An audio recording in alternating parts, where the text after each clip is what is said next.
Guys আসসালামু আলাইকুম, আদাব। যারা ভালো আছো, হিন্দু মুসলিম খ্রিস্টান, কেউ দাঙ্গা করবে না। মানুষের সম্মান নিয়ে থাকবে।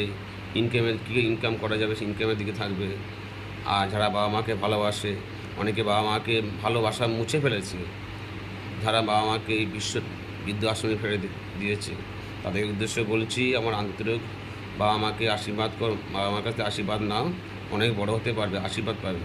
বাবা মার আশীর্বাদ হচ্ছে মেন। আর গাইস, যারা বাবা মাকে ভালোবাসে তারা আমাকে ভিডিওটাকে লাইক করবে, শেয়ার করবে, কমেন্ট করবে।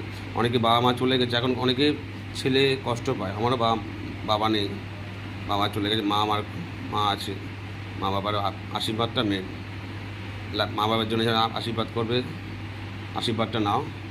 মাকে যদি দুটো কথা বলো, ছেলে দুটো কথা আগে বলবে, মার কাছে ক্ষমা চেয়ে নেবে বাবা মার কাছ থেকে, তাহলে অনেক বড় হতে পারবে। ডান।